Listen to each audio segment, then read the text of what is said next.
Air Marshal Terence Sherry, Minister SB Moyo. Where is Walter Muzembe? Don't forget my blessing Ali. This government, mama, is corrupt and bloodthirsty. No to clueless government, sex for Mr. Appointments. No to gold mafia. Even you, Prophet Angel, you a criminal.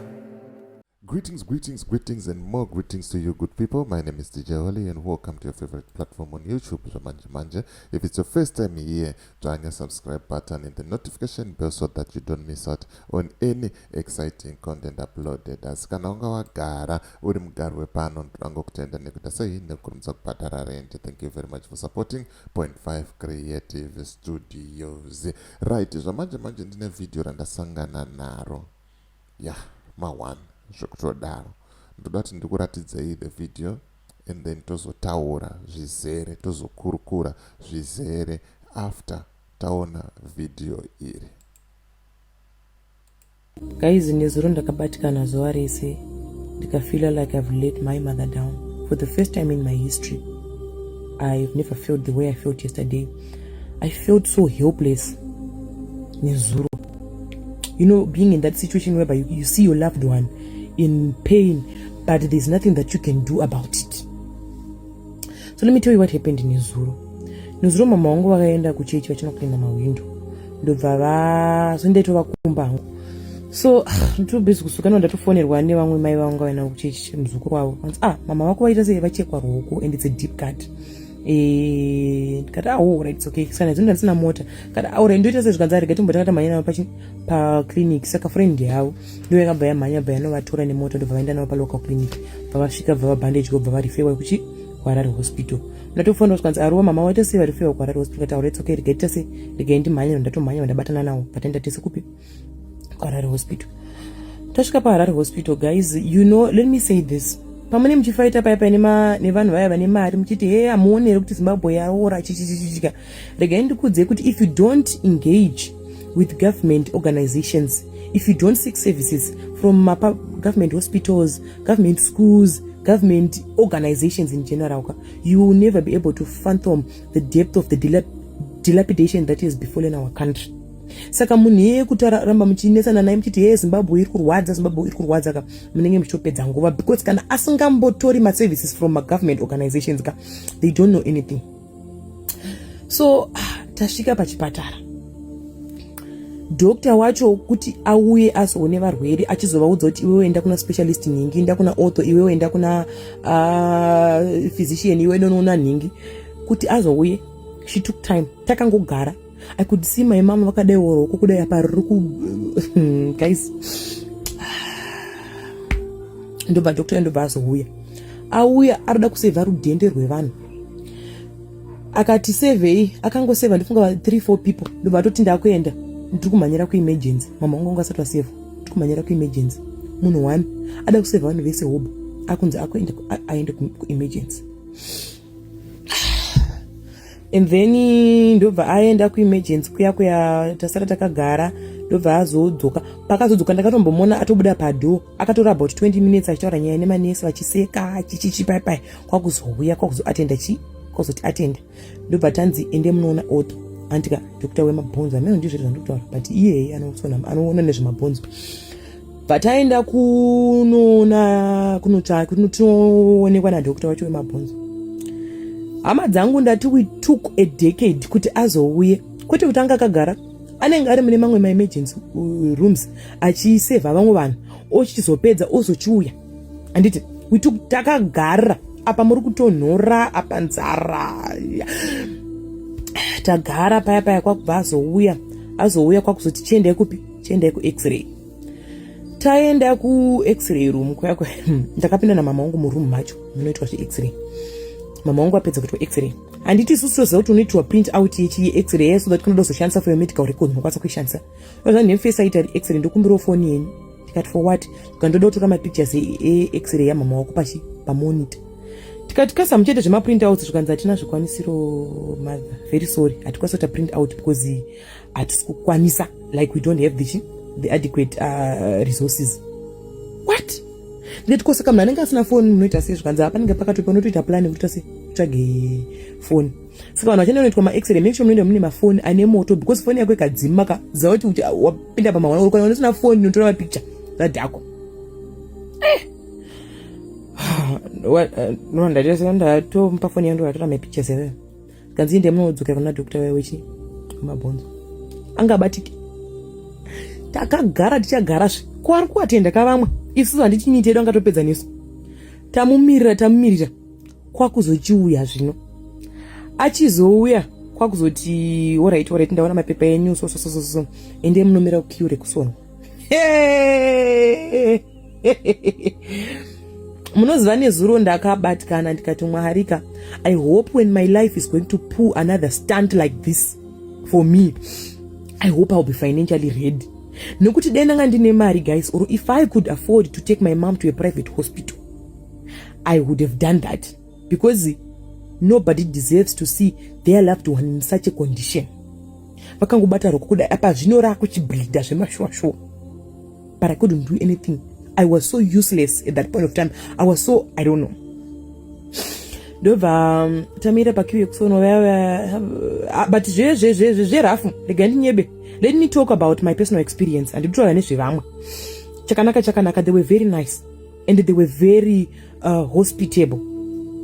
They were very welcoming, they were very nice. Nekumhanya kwavaita oto anomhanya wadi yese achitenderera achibatsira vanhu vese, but they were so cheerful. Kubvana 9 achitoti vedu ndabvira kudhara ndichase ndataka chifu changu na9. Then zvadaro ndobva vazoenda kunosonwa. Mama wangu vari muroom yekusonwa. Tatakagara takatasana neemergency room. Ndati pakauya stretcher bed reumwe mbuya pamberi pedu so right vachonge vakufa. Emergency room manga mune mumwe munhu kaya atendi ihwanika emergency room yacho, saka mwana tomira. Takasimuka nikaenda panze ndikati chukune mwari wangu munhu zvachafa ndakamutarisa. So ndazonoti no dzimwe dzenguva chimwe chinhu chinoti vanhu vafe kuzvipatara zvakaikwai haisi nyaya kuti nguva inenge yakwana, but kutadza kwokubatikira kwezvinhu zviri kudiwa panguva iyoyo munhu ari mucritical situation ndokunototi dzimwe dzenguva vanhu vafe. Hama dzenyu dziri kufaka haisi nyaya yenguva. Ndakabva ndasimuka ndobva ndabuda kwakuzopinda paya later on kuemergency room rari rwanika. Apinda paya abatsirwa mai mama wangu ndobva vazobuda. Regai nchori pamusoro pemawheelchair. Mawheelchair handi unofanira kunge une pekuisa makumbo. Mazhinji acho akadambuka haana pekuisa makumbo. Sezvokuti kana uri kuto pane vamwe mai vandakanzwira tsitsi vanga vakazvimba gumbo iri. She couldn't put the feet down. Handitika she couldn't put her foot down. So she had to hold her leg like this riri mudenga. Akomana mablankets zvaanenge akaita. Ndakati Mwarika musanditisewo musituation yekuti ndinoda unoadmitwa kuchipatara because ndikatofeni kuti ndode kuti ndikurwara but the ambience itself is so frustrating. And then it makes me question something, guys. Each and every year we keep medical doctors and specialists. So are you telling me that our government cannot afford to employ adequate adequate medical doctors or specialists muward wokuti maauto kana ifana uta 2 or 3 kana ma-physicians achifana uta 2 or 3, so that people they don't wait 6 hours kuti munhu aone auto. Akomana ndati government munhu asingatori ma-services ake kune government organization patinotaura siyana inyarara izvenyu because you don't know what we go through. Kana ukanyatsogara muZimbabwe uri an ordinary citizen like us, ndipo paunonyatsonzisa kuti no, Zimbabwe has come to a detriment. I don't blame one ozobuda achienda kunze kwenyika nekuti Zimbabwe iri kurwadza kugara. And sometimes tinozocomplaina hedu kuti yowe madoctors azotibata rafu, but guys regai ndikudze kuti vanhu vaya they overwork. And semanesi tindiudze kuti uri kushanda ukadaroka and then hamuna mari, like hamusi kupiwa mari handitika, and then you have to work like 24 hours 24/7 wakamira uchibatsira varwere. Pamwe pacho regai tizoitirwe rafu asikana because had I been in the same shoes I don't know, but regai ndi acknowledge vanhu vaya kuti vakasimba ende vane moyo. Ukaenda ikoko usina kolinga aunosiya basa nekuti vamwe varwere vacho munenge muchitonetsa pamwe pacho nemuchingopopota I know it's frustrating because ipapo unenge uchifunga kuti uraiti ndasvika kudhara ndamirira munhu othe wachasati auya apa iye angatoriwo busy atoriwo frustrated kuti veduwei ndiri kubva kuemergency ndiri hwani wadhi yese saka munoti ndita sei and zvinhu zvishomashoma zvinhu like madrugs madikidiki akaita sana parasitoshaikwa pagovernment hospital. Government yedu dei achitisawo plan because nyika yedu iri kurwadza kugara as an ordinary citizen. Ndakati mwari dai ndanga ndine mari yangu kapamwe ndiyangoendesa mama wangu kuprivate nekuti I cannot stand watching her like this. Guys, nezuro I broke down. Havasizive zvavo but I prayed another prayer ndikati mwarika I hope next time pazvichaitika zvindinge ndane mari kuendesa mai vangu kuprivate because I cannot stand watching her like this. Right, wapedza kuona video rino iri uchiri nesimba here kana kuti nepower rekuti cab 3 ball? Uchiri nesimba here kana kuti power rekuti pamberi nemusangano weZanu PF? Uchiri naro here? Mubvunzo ndiri kubvunza. Zvinhu izvi zviri kuitika munyika medu each and every day. Vanhu vari kusvika pakufa each and every day simply because hurumende yedu iri careless. Iri kutadza kungoita zvinhu zviri simple, kungotenga mawheelchair, kungotenga mishonga, kungotenga mapiritsi zvoiswa kuchipatara. Manesi opiwawo mari iri naniwo yekuti vakwanise kurarama, but ivo chavanogona kutengerana mota, kupanana zvipo zvemamillions, kupanana ma250,000 mabirthday present, ndo zvavanogona. And then mapedza kupusa kwacho kwamakaita, iye apiwa 250,000 US dollars, anobva ati ndine birthday celebration, uyai mubhadhare ma$10, munoenda monozara futi ikoko, muri kutorerwa mari futi. So at the end of the day unongoona kuti tinenge takagadzirwa, tinenge takabikwa, tinenge tisiri kushandisa brain, tinenge tisiri kuona zvinhu zviri kuitika munyika yeZimbabwe. Unonyatsozvishaya chaizvo kuti Zimbabwe takaitwa sei, chii chakambonyatsoitika kunyika yedu kuti tisvike patasvika apa. Amen.